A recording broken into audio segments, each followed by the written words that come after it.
കൂട്ടുകാരെ, എല്ലാവർക്കും നീച്ചൂസ് വേൾഡിൻ്റെ പുതിയൊരു വീഡിയോയിലേക്ക് സ്വാഗതം. എല്ലാവരും സുഖമായിട്ടിരിക്കുന്നെന്ന് വിശ്വസിക്കുന്നു. ഞങ്ങളിവിടെ സുഖമായിട്ടിരിക്കുകയാണ്. അപ്പോൾ എല്ലാവരും സന്തോഷത്തോടെയും ആരോഗ്യത്തോടെയും ഒക്കെ ഇരിക്കുക കേട്ടോ. ചേച്ചി, ഇംപ്ലാന്റേഷൻ ഫെയിൽ ആകുമ്പോൾ എന്തെല്ലാം ലക്ഷണങ്ങളാണ് എനിക്കുണ്ടാകുന്നത്? ഒരുപാട് പേര് കമന്റ് സെക്ഷനിൽ ഈ അടുത്തിടെ ഞാൻ ചോദിച്ച് കാണുന്നുണ്ട്. കാരണം അവർ ചോദിക്കുന്നത് എന്താണെന്ന് വെച്ച് കഴിഞ്ഞാൽ അവരെ തന്നെ സ്വയം അങ്ങോട്ട് താഴ്ത്തിക്കൊണ്ട് പോകുന്ന തരത്തിലുള്ള ലക്ഷണങ്ങളൊക്കെയാണ് പറയുന്നത്. ചേച്ചി, എനിക്ക് പീരിയഡ്സ് ആകാൻ പോകുമ്പോഴേക്കും ബ്രസ്റ്റിൽ പെയിൻ ഉണ്ടാവുമായിരുന്നു, അത് തന്നെ എനിക്ക് പിന്നെയും വന്നു, എൻ്റെ ഈ മാസത്തെ പ്രതീക്ഷയും പോയല്ലേ ചേച്ചി, എനിക്ക് നെഗറ്റീവ് ആയല്ലേ ചേച്ചി, ഇങ്ങനെയൊക്കെയാണ് ചോദിക്കുന്നത്. അവരെ മാത്രമല്ല, കേൾക്കുന്ന എനിക്കും ഒരു സങ്കടം വരുന്നു. കാരണം അവരുടെ ഈ മാസത്തെ പ്രതീക്ഷയും കൂടി നെഗറ്റീവായിട്ട് പോയിട്ടുണ്ടാകുമല്ലോ എന്നാലോചിച്ചിട്ട്. ഇങ്ങനെ ഇംപ്ലാന്റേഷൻ ഫെയിൽ ആകുന്ന ലക്ഷണങ്ങളാണ് നമുക്ക് ഉണ്ടാകുന്നതെന്ന് നമ്മൾ കരുതിക്കൂട്ടി ചിന്തിച്ചു പോകുന്ന കുറച്ച് കാര്യങ്ങളുണ്ട്. ഇംപ്ലാന്റേഷൻ ഫെയിൽ ആകുന്നതിന് നമുക്ക് എന്തെങ്കിലും ലക്ഷണങ്ങൾ ഉണ്ടാകുമോ? ആ കാര്യം എന്ന് നമുക്ക് ഡിസ്കസ് ചെയ്യാം. എന്തൊക്കെയാണ് ഇംപ്ലാന്റേഷൻ ഫെയിൽ ആകുമ്പോൾ നമ്മളുടെ ശരീരത്തിൽ ഉണ്ടാകുന്ന ലക്ഷണങ്ങൾ? സാധാരണയായിട്ട് ഇംപ്ലാന്റേഷൻ എന്ന് പറയുന്നത് എന്നാണോ നമുക്ക് ഓവുലേഷൻ ഉണ്ടായി ഒരു 6 to 12 ഡേയ്സിനകത്ത് നമുക്ക് ഉണ്ടാകുന്ന ലക്ഷണങ്ങളാണ് ഇംപ്ലാന്റേഷൻ കഴിഞ്ഞ ശേഷമുള്ള ലക്ഷണങ്ങൾ. ഈ ഒരു 6 to 12 ഡേയ്സിനകത്താണ് നമുക്ക് ഇംപ്ലാന്റേഷൻ ഉണ്ടാകുന്നത്. ആ 12 ഡേയ്സ് കഴിഞ്ഞ് കഴിഞ്ഞാൽ പിന്നീട് അങ്ങോട്ടേക്ക് നമുക്ക് ഉണ്ടാകുന്ന ലക്ഷണങ്ങളിൽ പലതും ഇംപ്ലാന്റേഷന്റെ ലക്ഷണങ്ങളാണ്. ഈ ഇംപ്ലാന്റേഷന്റെ ലക്ഷണങ്ങൾ എന്ന് പറയുന്നത് നമ്മൾ എസ്പെഷ്യലി പറയുന്നത് നമ്മുടെ അടിവയറിന്റെ ഭാഗം കൊളുത്തി വലിക്കുന്നത് പോലെ വേദന വരിക, കുത്തുന്നത് പോലെ വേദന വരിക, ബീറ്റിംഗ് കൂടുതലായിട്ട് ഉണ്ടാവുക, ബ്രസ്റ്റിൽ വേദന വരിക, വൊമിറ്റ് ചെയ്യാനായിട്ട് ടെൻഡൻസി വരിക, വൊമിറ്റ് ചെയ്യുക, തല ഇറങ്ങി വീഴുക, ഇങ്ങനെയുള്ളതൊക്കെ ആയിരിക്കും. അല്ലെങ്കിൽ തല കറങ്ങുക, ഇങ്ങനെയുള്ളതൊക്കെ ആയിരിക്കും നമുക്ക് ഏറ്റവും കൂടുതൽ കോമൺ ആയിട്ട് ഉണ്ടാകുന്ന പ്രഗ്നൻസിയുടേതായിട്ടുള്ള ലക്ഷണങ്ങൾ. ഇംപ്ലാന്റേഷൻ കഴിഞ്ഞിട്ട് അടുത്ത ദിവസങ്ങളിൽ തന്നെ നമുക്ക് ഇത്തരത്തിലുള്ള പ്രഗ്നൻസിയുടെ ലക്ഷണങ്ങൾ നമുക്ക് പല സ്ത്രീകളിലും കണ്ടുവരാറുണ്ട്. എന്നാൽ ഒരു തരത്തിലുള്ള ലക്ഷണങ്ങളും ഇല്ലാതെയും പ്രഗ്നന്റ് ആകുന്നവരുണ്ട്. ഇനി ഇംപ്ലാന്റേഷൻ ഫെയിൽ ആയിട്ടുണ്ടെങ്കിൽ നമ്മളിൽ എന്തെങ്കിലും ലക്ഷണങ്ങൾ ഉണ്ടാകുമോ എന്ന് നമുക്ക് അടുത്തതായിട്ട് നോക്കാം. ഇംപ്ലാന്റേഷൻ ഫെയിൽ ആയിക്കഴിഞ്ഞാൽ നമുക്ക് ഉണ്ടാകുന്ന ലക്ഷണങ്ങൾ പറയുന്നത് നമ്മുടെ പീരിയഡ്സ് അടുക്കുന്ന സമയത്ത് ഉണ്ടാകുന്ന ലക്ഷണങ്ങളാണ്.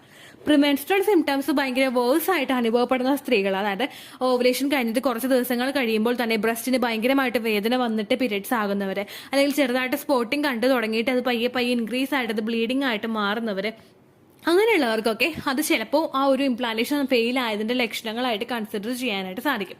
പക്ഷേ ഏറ്റവും കൂടുതൽ നമുക്ക് കൺക്ലൂഡ് ചെയ്തിട്ട് ഈ പ്രിമെൻസ്ട്രൽ സിംറ്റംസ് വരുന്നു, അല്ലെങ്കിൽ മുഖത്ത് എനിക്ക് കുരു വരുന്നു, ഇതെനിക്ക് പീരിയഡ്സ് ആകാൻ വേണ്ടിയിട്ടാണ് കുരു വരുന്നത് എന്ന് ചിന്തിക്കുന്നവരാണ് നിങ്ങളെങ്കിൽ പ്രഗ്നൻസി ആകുന്ന സ്ത്രീകൾക്കും മുഖത്ത് കുരുക്കൾ വരാറുണ്ട്. ഇനി ബ്രസ്റ്റിൽ എനിക്ക് വേദന വരുന്നുണ്ട്, ഇതെനിക്ക് പീരിയഡ്സ് ആകാനാണെങ്കിൽ ഒന്ന് ചിന്തിക്കാം.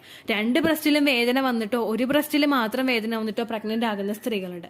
അടിവയറിൽ പീരിയഡ് ആകാൻ പോകുന്നത് പോലെ വേദന വരുന്നു, പീരിയഡ്സിന് 2 ദിവസവും കൂടിയുള്ളൂ, എനിക്ക് പീരിയഡ്സ് തന്നെയാണ്, ഉറപ്പിച്ചു.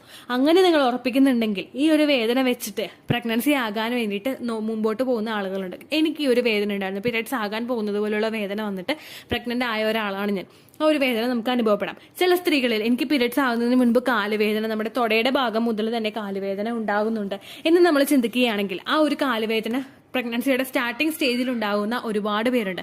അപ്പോൾ ഒരു ലക്ഷണം നമ്മളിൽ വന്നു കഴിഞ്ഞു കഴിഞ്ഞാൽ ആ ലക്ഷണം നമുക്ക് ഉണ്ടാകുന്നത് അത് പീരിയഡ്സിന്റെ ആണോ അല്ലെങ്കിൽ അത് പ്രഗ്നൻസിയുടേതാണോ എന്ന് നമ്മൾ ആലോചിച്ചിട്ട് ഓവർ എക്സൈറ്റഡ് ആയിട്ട് നമ്മൾ ഇരുന്ന് കഴിഞ്ഞാൽ ഉറപ്പായിട്ടും ആ ഒരു എക്സൈറ്റ്മെന്റോ അല്ലെങ്കിൽ ഒരു ആൻസൈറ്റോ നമ്മളിൽ കൂടി വരുന്നത് നമ്മുടെ ഇംപ്ലാന്റേഷൻ ഫെയിൽ ആകാൻ തന്നെ കാരണമാകുന്നു. നിങ്ങളിൽ ആൻസൈറ്റി കൂടുന്ന സമയത്ത് നിങ്ങൾ എത്രമാത്രം അത് പീരിയഡ്സ് ആണോ പ്രഗ്നൻസി ആണോ, നമ്മൾ ആൻസൈറ്റി എന്ന് പറയുന്നത് നമുക്കൊരു വെപ്രാളം ഉണ്ടാവില്ലേ, അത് എങ്ങനെയെങ്കിലും ഒന്ന് അറിയാൻ വേണ്ടിയിട്ട് ഒരു ആകാംക്ഷ, ഒരു വെപ്രാളം നമ്മളുടെ ശരീരത്തിൽ ഉണ്ടാകും. ഈ ആൻസൈറ്റി നമ്മളിൽ വന്നു കഴിയുമ്പോൾ നിങ്ങൾ ഈ ആൻസൈറ്റി ഉണ്ടാകുന്ന നിങ്ങളുടെ ശരീരം ഒന്ന് ശ്രദ്ധിക്കുക. നമ്മൾ നെഞ്ചൊന്ന് പാളുന്ന പോലെ നമുക്ക് തോന്നും, ഇതെനിക്ക് പീരിയഡ്സ് ആണോ പ്രഗ്നൻസി ആണോ, ഈ മാസവും നെഗറ്റീവ് ആയി പോകും, ഹസ്ബൻഡിനോട് എന്ത് പറയും, ഹസ്ബൻഡിന്റെ വീട്ടുകാരോട് എന്ത് പറയും, നാട്ടുകാരോട് എന്ത് പറയും, ഇങ്ങനെയൊക്കെ നമ്മൾ ചിന്തിച്ച് ഇങ്ങനെ ഇരിക്കുമ്പോഴേക്കും നമ്മുടെ ശരീരത്തിൽ ഒരുപാട് മാറ്റങ്ങൾ ഉണ്ടാകും. ഈ ഒരുപാട് മാറ്റങ്ങൾ നമ്മൾ ഒരു ദിവസം അനുഭവിച്ചാൽ ഒരിക്കലും ഇംപ്ലാന്റേഷൻ എഫക്ട് ചെയ്യില്ല കേട്ടോ. പക്ഷേ കണ്ടിന്യൂസ് ആയിട്ട് നമ്മൾ ഈ ഒരു ലക്ഷണം തന്നെ, നമ്മൾ ഈ ഒരു ബുദ്ധിമുട്ട് തന്നെ ഫേസ് ചെയ്ത് മുൻപോട്ട് പോവുകയാണെങ്കിൽ അത് ഉറപ്പായിട്ടും നിങ്ങളുടെ ഇംപ്ലാന്റേഷനെ ഫെയിൽ ആക്കും.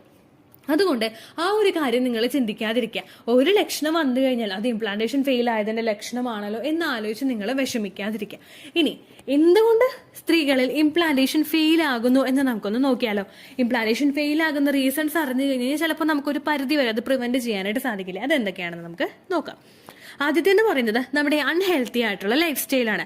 നമ്മൾ കൃത്യമായിട്ട് എക്സസൈസുകളൊന്നും ചെയ്യുന്നില്ല എങ്കിൽ, ഇപ്പോൾ ഒരു ജോലിക്ക് പോകാതെ വീട്ടിലിരിക്കുന്ന, വീട്ടുജോലികളെല്ലാം ചെയ്ത് വീട്ടിലിരിക്കുന്ന ഒരു സ്ത്രീക്ക് നമ്മളിപ്പോൾ പണ്ടത്തുള്ള അമ്മമാർ ചെയ്യുന്നത് പോലെ അല്ലല്ലോ. എല്ലാം നമ്മുടെ കൈത്തുമ്പിലുണ്ട്, മിക്സി ഉണ്ട്, നമുക്ക് ഗ്രൈൻഡർ ഉണ്ട്, നമുക്ക് വാഷിംഗ് മെഷീൻ ഉണ്ട്, നമുക്ക് ഫ്രിഡ്ജ്, അങ്ങനെയുള്ള ഒരുപാട് സൗകര്യങ്ങൾ ഒരു സ്വിച്ചിൽ, ഒരു വിരൽത്തുമ്പിൽ നമുക്ക് ഉള്ളപ്പോഴേക്കും നമ്മളുടെ ശരീരം അധികം അനങ്ങില്ല. ഞാൻ ഉൾപ്പെടെയുള്ള എല്ലാ വീട്ടമ്മമാരുടെയും ശരീരം അധികം അനങ്ങില്ല. അങ്ങനെ വരുമ്പോഴേക്കും നമ്മൾ മുമ്പോട്ട് കൊണ്ടുപോകുന്നത് ഒരു സെഡൻറ്ററി ലൈഫ് സ്റ്റൈലാണ്.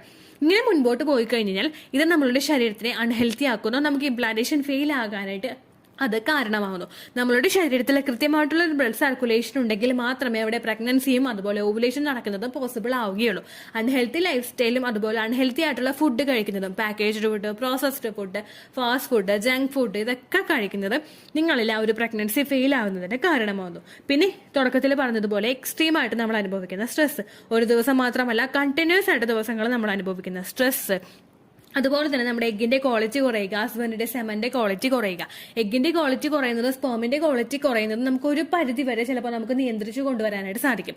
നല്ല രീതിയിൽ നമ്മൾ എക്സസൈസ് ചെയ്യുന്നത്, ഹെൽത്തി ആയിട്ടുള്ള fruits, vegetables, nuts, dry fruits, അതുപോലെ മുട്ട, പാല്, ഇതെല്ലാം നമ്മൾ കൃത്യമായിട്ട് കഴിക്കുന്നതും, നല്ല രീതിയിൽ നമ്മൾ എക്സസൈസ് ചെയ്യുന്നതും, അതുപോലെ ഗ്രാമ്പൂ വെള്ളം, അതുപോലെ ഉണക്കമുന്തിരി വെള്ളത്തിലിട്ട് കുടിക്കുന്നത്, ഉലുവ വെള്ളത്തിലിട്ട് കുടിക്കുന്നത്, കറുകപ്പട്ട വെള്ളത്തിലിട്ട് കുടിക്കുന്നത്, കരിഞ്ജീരകം വെള്ളത്തിലിട്ട് കുടിക്കുന്നത്, ഇതെല്ലാം നിങ്ങളുടെ എഗ്ഗിന്റെ ക്വാളിറ്റി ഇൻക്രീസ് ചെയ്യാനായിട്ട് സഹായിക്കുന്നു. നിങ്ങളുടെ ഹസ്ബൻഡിന്റെ സെമന്റെ ക്വാളിറ്റി ഇൻക്രീസ് ചെയ്യാനായിട്ടും സഹായിക്കുന്നു. അപ്പോൾ ആ ഒരു ഇംപ്ലാന്റേഷൻ ഫെയിൽ ആവുന്ന മിസ്റ്റേക്കിനെ നമുക്ക് ഓവർകം ചെയ്യാനായിട്ട് സാധിക്കും. അടുത്തൊരു മിസ്റ്റേക്ക് എന്ന് പറയുന്നത് നമ്മുടെ എൻഡോമെട്രിയൽ ലൈനിങ് കൃത്യമായിട്ട് തിക്കൻ ആവാത്തത്. എൻഡോമെട്രിയൽ ലൈനിങ്ങിനെ എങ്ങനെ കൃത്യമായിട്ട് തിക്കൻ ആക്കാം എന്നുള്ളൊരു വീഡിയോ നമ്മുടെ ചാനലിലൂടെ നിങ്ങൾ കണ്ടിട്ടില്ലെങ്കിൽ എൻഡോമെട്രിയൽ ലൈനിങ് ദിച്ചൂസ് വേൾഡ് എന്ന് അടിച്ചു നോക്കി കഴിഞ്ഞാൽ നിങ്ങൾക്ക് ആ വീഡിയോ കിട്ടുന്നതായിരിക്കും. നിങ്ങളുടെ ശരീരത്തിൽ എൻഡോമെട്രിയൽ ലൈനിങ് കൃത്യമായിട്ട് ഗ്രോ ആകുന്നുണ്ടോ ഇല്ലയോ എന്നറിയുന്നവർക്ക് കൂടി ആ ഒരു ടിപ്സ് ഫോളോ ചെയ്യാവുന്നതാണ്. ഏത് ടിപ്സ് ആണെങ്കിലും കൃത്യമായിട്ട് ഫോളോ ചെയ്ത് കഴിഞ്ഞാൽ അതിന്റെ റിസൾട്ട് കൃത്യമായിട്ട് കിട്ടും. അടുത്തൊരു ഇംപ്ലാന്റേഷൻ ഫെയിൽ ആക്കുന്ന ഒരു മിസ്റ്റേക്ക് എന്ന് പറയുന്നത് നമ്മുടെ ഫലോപ്പിയൻ ട്യൂബ് കൃത്യമായിട്ട് വർക്ക് ചെയ്യാത്തതാണ്. നമ്മുടെ ഫലോപ്പിയൻ ട്യൂബിൽ കൃത്യമായിട്ട് ആ ഒരു വർക്ക് ചെയ്യുന്നില്ല എങ്കിൽ, ഫലോപ്പിയൻ ട്യൂബിൽ എന്തെങ്കിലും ബ്ലോക്കേജ് ഒക്കെ ഉണ്ടെങ്കിൽ അത് നമ്മളുടെ ഒരു പ്രഗ്നൻസി ഫെയിൽ ആകുന്നതിന് കാരണമാകുന്നു, ഇംപ്ലാന്റേഷൻ ഫെയിൽ ആകുന്നതിന് കാരണമാകുന്നു. അങ്ങനെ വരുമ്പോഴേക്കും നിങ്ങളുടെ ഫലോപ്പിയൻ ട്യൂബിന് ബ്ലോക്ക് ഉണ്ടോ ഇല്ലയോ എന്നൊക്കെ അറിയാത്തവരാണ് നിങ്ങളെങ്കിൽ ജസ്റ്റ് നമ്മുടെ ഫലോപ്പിയൻ ട്യൂബിന്റെ ഭാഗമൊക്കെ നമ്മളൊന്ന് മസാജ് ചെയ്ത് കൊടുത്തു നോക്കുക. കാസ്റ്റർ ഓയിൽ പാക്ക് വെച്ചിട്ട് മസാജ് ചെയ്യുന്നതും അല്ലെങ്കിൽ നോർമലായിട്ട് ഫോർട്ടിലിറ്റി അബ്ഡോമൻ മസാജ് ചെയ്യുന്നതിനെ പറ്റിയിട്ടുള്ള വീഡിയോ നമ്മുടെ ചാനലിലുണ്ട്. നിങ്ങൾ കണ്ടിട്ടില്ലെങ്കിൽ അതിന്റെ ലിങ്ക് ഞാൻ കൊടുത്തേക്കാം.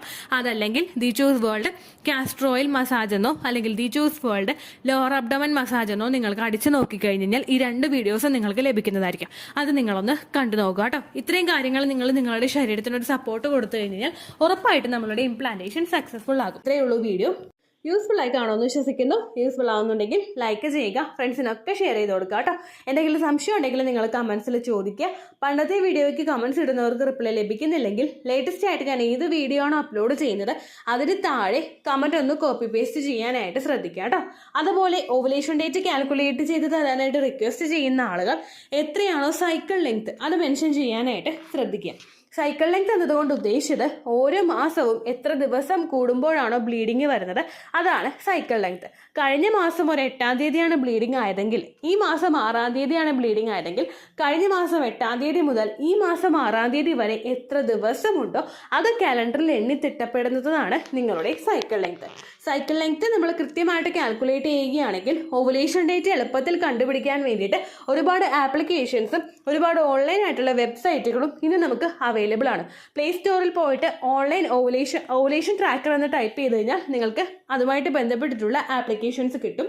അത് പറ്റുന്നില്ല എങ്കിൽ ഗൂഗിളിൽ പോയിട്ട് ഓൺലൈൻ ഓവുലേഷൻ കാൽക്കുലേറ്റർ എന്ന് ടൈപ്പ് ചെയ്ത് കഴിഞ്ഞാൽ അതുമായിട്ട് ബന്ധപ്പെട്ടിട്ടുള്ള വെബ്സൈറ്റുകൾ നിങ്ങൾക്ക് കിട്ടും.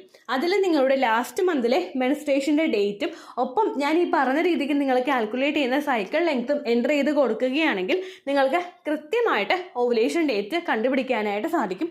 ഫെർട്ടൈൽ ടൈം പീരീഡും നിങ്ങൾക്ക് കിട്ടും. അതായത് എത്ര ദിവസം മുതൽ കോൺടാക്ട് ചെയ്ത് തുടങ്ങിക്കഴിഞ്ഞാൽ നിങ്ങൾ പ്രഗ്നൻ്റ് ആകും എന്നുള്ളൊരു ഡേറ്റും നിങ്ങൾക്ക് പ്രോപ്പറായിട്ട് കിട്ടും കേട്ടോ. ഇത് കാൽക്കുലേറ്റ് ചെയ്യുന്ന സമയത്ത് സൈക്കിൾ ലെങ്ത് കാൽക്കുലേറ്റ് ചെയ്യുന്ന സമയത്ത് നിങ്ങളുടെ ആ ഒരു കലണ്ടറിൽ നോക്കി തന്നെ നിങ്ങൾ കാൽക്കുലേറ്റ് ചെയ്യുക. പല മാസങ്ങളിലും 30-31 ദിവസമുണ്ട്, അതുകൊണ്ടാണ് അങ്ങനെ പറഞ്ഞത്. ഒപ്പം നിങ്ങൾക്ക് ബ്ലീഡിങ് തുടങ്ങിയ ദിവസത്തിന് വേണം നിങ്ങൾ ഡേ 1 ആയിട്ട് എടുക്കാൻ വേണ്ടിയിട്ട്.